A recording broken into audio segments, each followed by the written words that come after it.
Welcome back to Falcon Blues TV, everybody. I'm with a special guest today, Pete, who owns the beautiful pub brewery that we watch the matches at, and a collaboration, truly international collaboration, because Dave and Paul, when I told them about this place, said you have to get them on the tube, get them on the channel, and Pete took some time out of his very busy schedule to record with me for a special video. So, Pete, thank you for coming on the channel. Thank you, Sachin. So tell me about yourself. How do you end up in Portland from the Wirral, right? Yeah. I'm originally from the Wirral, so I'm sure like most of your viewers know where that is. Definitely in the UK, but for those in America, the Wirral is like I guess it's the suburbs of Liverpool. We call them Plazzy Scousers over on the Wirral. So I grew up there. Started supporting Everton at probably like age, I don't know, maybe 5. Like my dad's a Red, but my best friend, his dad had season tickets at Everton, so he used to take us every week. Back when we were good. Yeah. So I actually lived there and supported the team. We were a good team. But followed Everton throughout my whole life. Then I moved to, actually took a job for Nike in 2007 in Amsterdam, which is their European office. I'm a designer by trade, and so I used to design like tracksuits and like basically all the scally wear for the UK market for Nike. And then 2009 they transferred me over to the US, where their world headquarters are based. And then from there, I kind of had like a career in design, and then eventually I became the head of design for Nike Football. So anything with a swoosh on that's related to football was kind of like I kind of sat over. So set the direction, reviewed all the kits, did presentations to like all the different clubs around the world. Amazing! I didn't know that. You don't know that? Yeah. That's why I'm here. But I didn't know. Yeah. Those old Nike commercials. Remember? Was that a Ronaldinho? Well, no, I was like 2015 to 2020. So think about like World Cup 2018, Nigeria kit, PSG Jordan, all the Barcelona kits, like basically everything. Even after the Liverpool, man.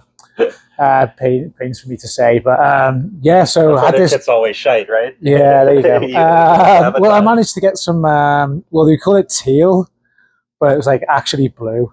That's on the little piping that was on the first Liverpool kit. So you've got a legend on the channel. I didn't know any of that. So did that for a bunch of years, and then kind of like end of 2020 pandemic, I was just like burnt out. Basically left the company to fully focus on the Toffee Club, which we can talk to in a bit, and Away Days, which is the brewery we're in now. Oh, yeah, I didn't even shout out Away Days Brewery in Portland. I know some Americans watch this, so you have to come here if you come to Portland. Yeah, so we opened a pub called the Toffee Club in 2016. It was my brother and my wife. We opened this pub, and it was like an English football pub.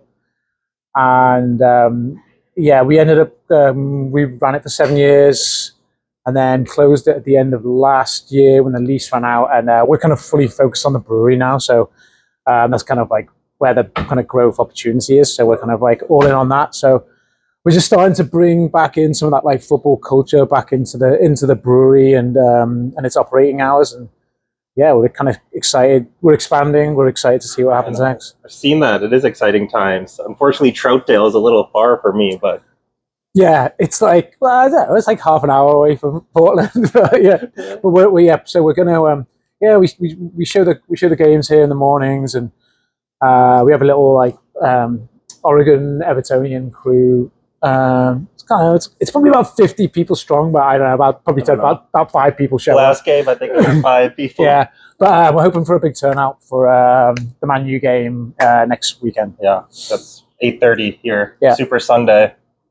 Yeah, be a bear pit here because it's going to be a bear pit. That leads us into our big news. I know Paul's talked about it, but the unprecedented, and I saw on Twitter today, unconstitutional deduction. Have you been able to follow that at all? I am following it, Sachin. Yeah, Oh man, I don't even know where to start.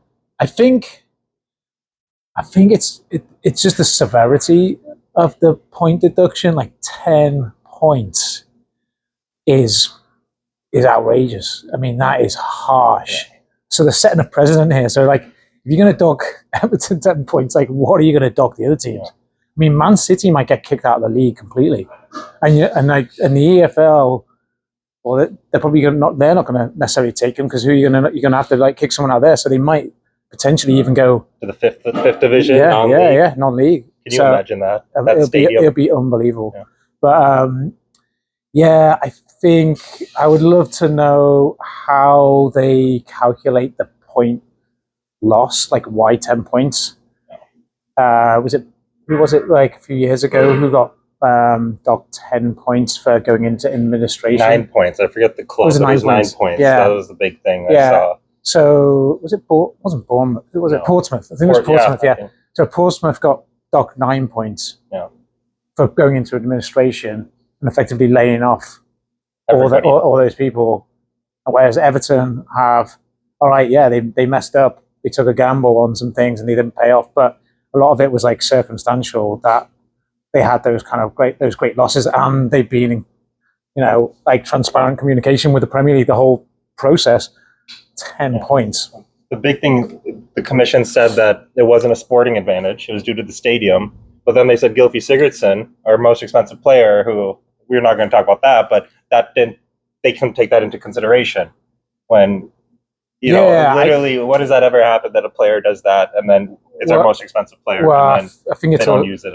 Yeah, I think it's like a combination of a lot of things. Like I mean, the war in Russia, COVID, and it's like and inflation on building on a new stadium. Yeah. You're trying to revitalize a whole city, spending all this money on it, and then it's like you're getting docked for like actually being ambitious and actually trying to like do some good. I think those are calculated business risks, but those mitigating factors of things that are like totally outside your control surely have to be taken into effect or account in the process. So I think it is shocking. I'm sure they're going to appeal. I'm sure there's going to be plenty of lawsuits and things happening, especially from the clubs that were relegated the previous season. But having said all of that, if you are going to get docked 10 points, this is the season to get docked because there's 3 really bad teams in this Premier League this season. So I think like if any season, this could be to take the deduction. This is it. Yeah, I agree with everything you said. See, we only bring the smart ones on the channel, guys. But I agree with everything you said there. And to the point of the teams who are suing us because of this, I don't know what they hope to gain by it because the only one who has a shout is Leicester since they finished 18th and we finished 17th. Like Leeds would still be binned either way. I don't know if it's just money or that I don't understand, or they just want everyone hates Everton that much that they want to see us go down. I think it's just. I think some of it's probably like about face, where they're just show their fans that they're trying to like do something about it. But I think blaming Everton for like a little bit of an overspend due to these other circumstantial things is a bit of a long shot. But I can see why they might be pissed for sure. Yeah. So we go back into Goodison this week. Man United, who also have over $1 billion in debt. Nothing on that, but do you fancy our chances? Or we've been in good form against them at home recently. Oh yeah, I think it's going to be. It's just a shame it's not happening this weekend because hopefully the kind of like the momentum and the anger around the 10-point deduction carries on till next weekend, because I think next weekend it's going to be like the atmosphere is going to be insane. It is going to be like crazy bear pit in there. So hopefully that will like spur the team on to a victory. But I think it's just important that they've got to score. They've got to get an early goal and just take that momentum into the game. Because I don't think Man United, they're not fighters. They're not up for it. And I think I don't know if it's going to make any difference. Den Haag, I think, is suspended as well. They're Man United are a pretty flaky team, and I think if as long as Everton can keep the pressure up and the intensity up with the crowd behind them, I think it could be up for a decent win.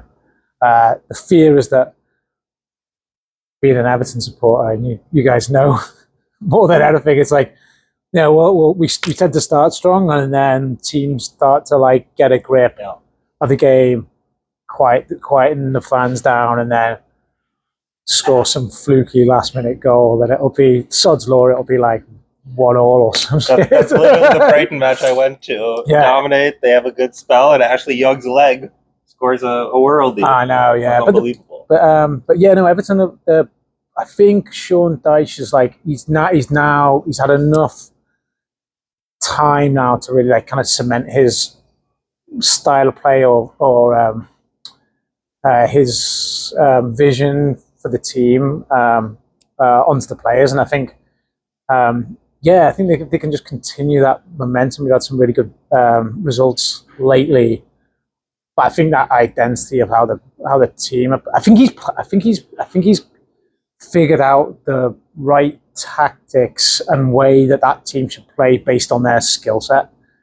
Like, I was having a conversation with a friend recently about, he was bemoaning that we didn't have more possession and that against Brighton, and we should be taking it to him. And I'm like, guys, we don't have those players. We don't have anyone really, other than maybe James Garner in midfield, who's naturally good on the ball, who can just put his foot on the ball and just like and has that intelligence to just slow things down and pick the right pass. I think everything else it's quite, the game is played at like this like fast tempo, and it's more physical, and I think that's the way we have to play.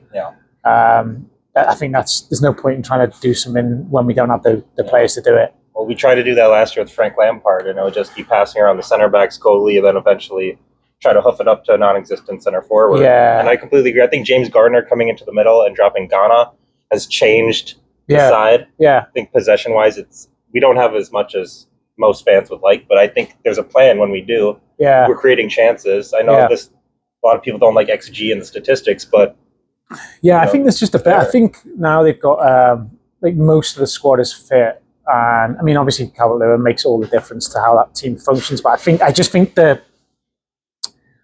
know Harrison, he probably hasn't kicked on quite yet. James Harrison, but I think him on the right and McNeil on the left, I think that's just like it just gives the team, there's so much more balance in the team.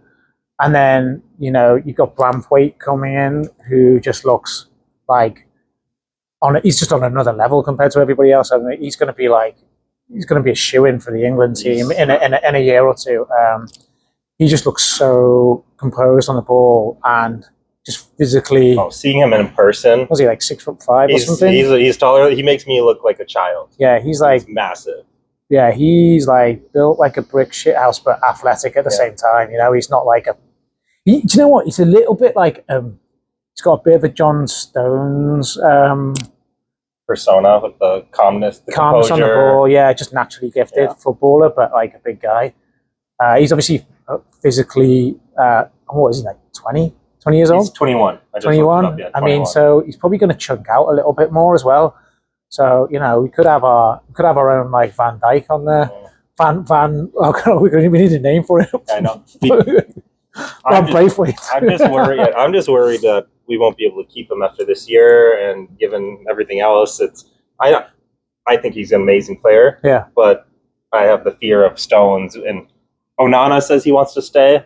I don't really believe him, but Branthwaite, if we can keep him for even 2-3 years, I think that him and Tarky really solidify us, and we can push on. Mikolenko has been a revelation. Yeah. I'm finally on Team Mikolenko. It's just, I don't know, the right back situation every week scares me. Yeah, I wonder if he obviously doesn't quite fancy Patterson, but I just think like if you're not gonna, if you're not gonna play him, like why bother having him? I don't know, like why have him in the squad? I don't know. It seems weird, like playing Ashley Young, who's like a good solid pro, but don't know. I'd rather to be. I'd honestly like almost like rather they played Patterson and at least like give him the minutes and like if he to develop. He's not going to develop by not playing ever. Yeah. So question mark though whether it's like either of them two are good enough and we need like to genuinely go out and get like a better right back. I don't think we've seen enough Patterson. He looks good in spells, and then he makes a mistake. But I don't know if he needs a loan or I think need to kick on with him. I mean, I think that's one of the problems that Everton have had over the last few seasons, where they just have like this disparity of age or big age gap between like the more senior pros who are like like in their coming towards the end of their careers, and then like the younger guys and they're like 19, 20. Yeah. It's like, you need to be having, if you're going to compete, you need to be having like more guys in their peak, in their mid-20s. And like, we don't actually, if you look through that squad, there aren't really many. It's like either like maybe Calvert-Lewin's coming into his peak. Calvert-Lewin. McNeil, I think, is 26 or 7. Is he? I think he might even be younger than that. Anyway, but like, yeah, it's like, there's not many at their peak. It's like either 20 or like over 30. It's like disparity. Yeah, I think that's part of their disjointed like recruitment policy and like that the club have had, but also like creating the pathway for the younger players from the academy into the first team. There's just been a real lack of like forward planning. There hasn't been a clear path, and we used to always have at least one or two academy products. But but if the team's struggling, it is hard to embed some of those players and the pressures on, but you could run down the list of young players who have broken into the first team and then like it's not worked out for whatever reason. They either get shipped out on loan or get sold, like Anthony Gordon, and there's a long list. So then, are you a Sean Dyche fan? This is a very divisive topic. I think they should have got him in years ago. Yeah. Really? Yeah, I don't know why people are like. I don't know what the argument against him is. I think he's like pragmatic, experienced, knows what he's doing, comes across well, seems like a nice guy, gets Everton. Maybe he's not going to get us to Champions League, but I think if we can just get to mid-table first and then kick on from there, then when the new stadium is built, then you can like really start to build a kind of a real structure around a foundation that's already built and have a long-term vision. But at the moment, I think he's the right guy for the club for sure. I completely agree with all that. It was divisive when I went there. I can't believe how many Sean Dyche out supporters there are. I mean, have we been watching the same Everton the last 8 years? 10 years since Martinez? I think he's just. I mean, we'll see. I mean, if they lose 10 games on the bounce, then but football's so fickle these days. I was just reading a thing actually this morning. They were saying how there's no managers have been sacked this season. Oh yeah, that's a good point. In the Premier League, which is like pretty like an anomaly out of the last few years. We need Watford. I think 16 managers were fired last season. There was 16 firings last season, and there hasn't been one this year. So, we'll see. No, I'm in Dyche camp. Yeah, for sure. I firmly am too. Well, thank you so much for Pete for taking the time out of his busy day. Hopefully, we do this again. Yeah, absolutely. And then we'll finish with Up the Fucking Toffees, Colin Chong. Like, subscribe, comment. Let us know what you think of the world. Is he a Plazzy Scouser? Is he a real deal? Let me know in the comments. All right. Up the Fucking Toffees.